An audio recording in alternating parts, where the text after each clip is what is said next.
Hi, welcome to Tarot Off the Cuff. This is Kevin Quigley. Joe Monteleone has decades of experience reading and teaching tarot.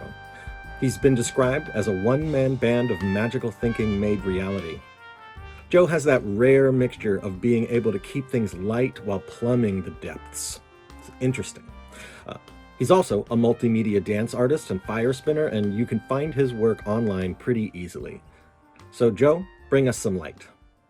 Hi, I'm Joe Monteleone, aka Tarot with Joe, and you are watching Tarot Off the Cuff. I will be using the famous Thoth deck by Aleister Crowley and Lady Frieda Harris, and be pulling a random card to discuss a fun topic. All right. We have the Star. Awesome. Okay. So the Star card. Hopes, dreams, direction, individuality, healing. But on a more esoteric lens, what we're really talking about is space. And that's what I'd like to discuss with you today.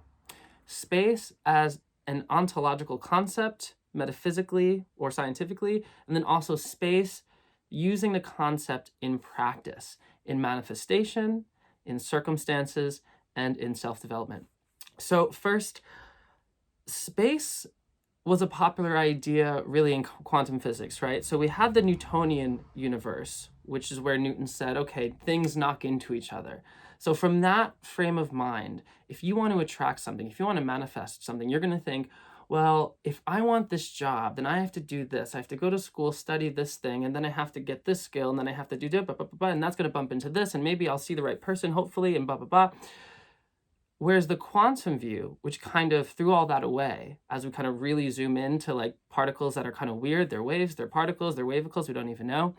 When we start looking at things through that lens, it's more so about working with space, probability, possibility, and admitting that things can literally show up out of thin air and then disappear. This might be a stretch, and honestly, I wouldn't believe it if it didn't work for me. I'm kind of utilitarian with my woo-woo and magic and stuff. And let me tell you, this type of mentality has really changed the game for me. So the biggest thing you're going to want to do is ask yourself, what energy and space can I be to create this thing? Because when we're in the Newtonian universe, we're thinking about who we already are, who we are from our history, from our projected future, from what we are relative to the things and people and communities and places around us. Whereas when we're looking through the quantum view of space and possibility, where the atom is 99.9999999% space, it's more about creating the mind that will have the thing you want. So this is why gratitude is such an important thing. This is why when people say, if you want something, have gratitude for what you already have that's related to it. And it really does work, because gratitude is asking the universe for more of that thing. The opposite of that, you could say, would be worrying, which is praying for disaster. Yeah? So with space, you're going to want to create the mind that has what you're looking for. The biggest thing to remember is that this mind and the associated feelings and actions are not the mind from the past. So in some ways, you're really reinventing yourself. And this is honestly really, really hard. But that's why the Star card is so beautiful. It's because she's there naked, dropping, releasing all of this liquid. You know, she doesn't care who's around. She is shedding all these layers of the past for this moment of healing and recreating herself. Those layers of the tower that were just ripped out from under you, that's kind of the name of the game. So I want to teach you a practical method that we can use to really take this concept into action. So, you know, sometimes the most fun and most pleasurable part of an experience is right at the beginning. For example, like you just got this delicious donut and like the first bite is always the best, right? And like you're gonna finish it probably, but like that, nothing beats that first bite, right? Sometimes it's almost like better before you even take the bite, because that anticipation, right? Another example is like when you get to a party or an event or something you're excited for, And the first moment you get there, you see everybody and everything. And, maybe not in 2020, but in the quantum world, 2021. And then it doesn't get worse necessarily after that point, but nothing beats that first, like, wow, the Disney castle, here it is, right? So when I'm at work or at an event or doing something, and maybe I'm starting to get bored and I'm starting to think in terms of me as I was historically, me in relationship to all these things. I'm starting to put definitions on things, and I'm starting to kind of slow down, and things feel repetitive or just kind of monotonous. I will ask myself, what would I feel like if I just got here? What would I feel like if I just got to the party? What would I feel like if I just got the donut? What would I feel like if I just opened my emails and I didn't just answer 30 of them, right? It kind of starts to open up, it releases the historical mind, it releases the Newtonian mind, and it brings up the quantum mind. And I found that using this technique has really opened up possibilities because I start behaving in a more fun, spontaneous, and curious way, as opposed to a more robotic and reactive way. And by doing that, I invite more positive outcomes. It's because it's kind of telling the universe, yeah, I'm actually open to all of this. I am appreciating it. I am taking ownership of my choice to be here for everything that's here, no matter what, instead of, ooh, I only want the good parts. I only want the high points of today's job, of today's tasks, of today's to-do lists. And it kind of reinstates your motivation for everything. So I just got here. Another way that we can use space in a practical way is in relationships, okay?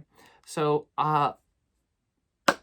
as a reader of 18 years, I gotta say, probably 70% of what I get asked from my clients is about relationships, especially when I'm doing online readings.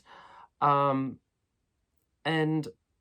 one fun question I like to ask my clients, especially after a really bad breakup, is, what is the space that this person left you with offering you?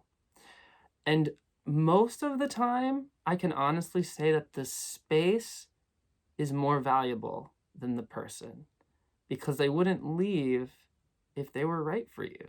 Something wasn't right. And then when we look at it in that quantum way, where things can appear and disappear at a blink of an eye, we start to take more ownership of the experience.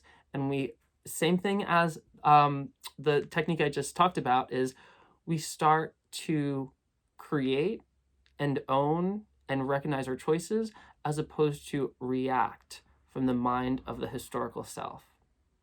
And then when there is space, when there's someone missing, you get out of the illusion of lack and into the possibility of creation. The mind is space. That's how I conceptualize it. I mean, the mind isn't space, but it feels like space. So I was never a big meditator, but when I finally pushed myself through to really make some progress with meditation, I realized how much space the mind actually occupies. And when you can own that space, you can start to see where you are letting in these unwanted tendencies, habits, emotions, feelings, thoughts, which are all interconnected. Because thoughts, feelings, actions are kind of like a cyclical loop. They inform each other. So when we want to change one of those, we really want to become aware of all the space that the mind occupies, which is a lot. It's 70,000 thoughts a day. I mean, that's a lot of thoughts to be responsible for. But once you start to monitor those and not let one thought go untouched, everything's going through the metal detector, then we can really start to see the loops or the patterns that we're living in. And they can be good ones. They don't all have to be bad. Another technique I like to use is the expansion technique. So I use this technique a lot when I'm kind of feeling a little bit insecure, or if I'm kind of like not the most confident, if I'm going into like a presentation or with a client. I just allow myself to expand energetically. I imagine my body expanding past the limits of the physical world. And that normally brings me, not just brings me more confidence, but it stops people from being able to look down on me and to judge me. And that's another use of space. So today we discussed space, looking at it through a scientific lens, using space as kind of a mental practice for creating spontaneity, curiosity, and opening up to possibilities. We discussed space in relationships, and then we discussed space for your own confidence. Comment, like, subscribe. Let me know down below what your thoughts of space are and the star card. And yeah, let's stay in touch. I'm Joe Monteleone. This is Tarot Off the Cuff. I've been using the Thoth deck to discuss space. Thank you so much for watching. Much love. Hi, thanks for watching. This is Kevin Quigley with Tarot Off the Cuff. If you can take a second, click the subscribe button down below. That'll let you know when a new video is posted and you might want to jump over and watch it. If you hit the thumbs up for the videos that you really like, that will help spread the word so new people will find Tarot Off the Cuff in their feed, and that helps the channel grow. That would be great.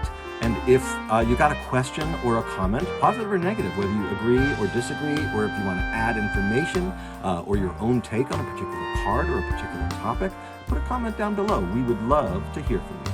Thanks so much.